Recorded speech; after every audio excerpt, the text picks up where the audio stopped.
सुंदर लाइन है कैसे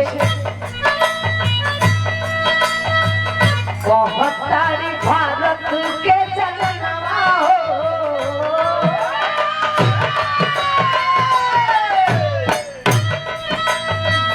बहुत तारी भारत के जनवा हो सजनवा हमारा बहुत तारी भारत के जनवा हो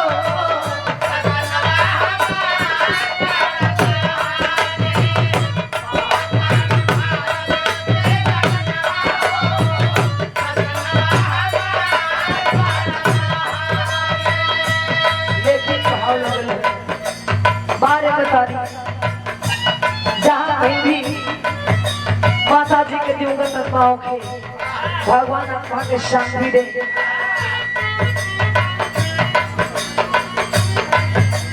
जिसमें मिट्टी का पिंजरा बना दोस्तों, इसमें अनमोल पक्षी स्नो सारे शेख साबुन से मलमल के धोते हो तुम, ऐसे करते हो महलों में बेकार है। सोना चांदी जेरात काम आएगा नहीं, साथ देगा ना भाई बंधु परिवार है। ऋषि मुनि बारी बारी से आए यहाँ, आना जाना के माया का बाजार है। भैया और 5 मिनट बस माई के नाम पर पंजाब नहीं बना था कहना बाका मंगरी माई छोड़ा ली जहानवा हो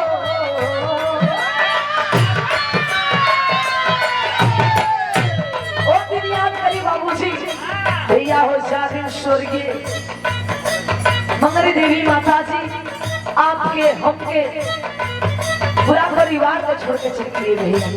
घर के वातावरण का रहल, घर के पर्यावरण का रहल।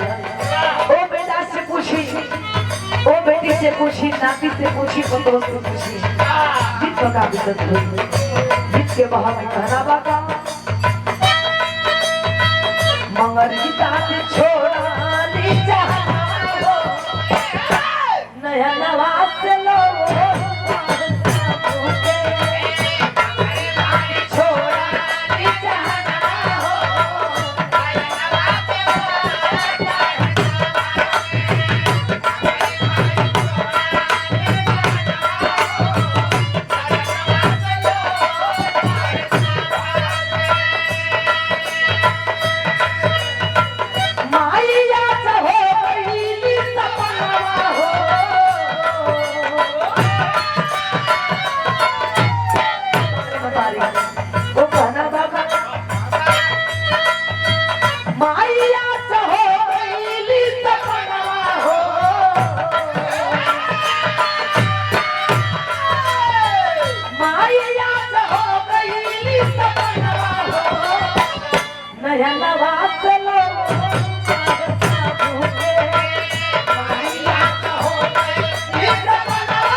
यहाँ चलिया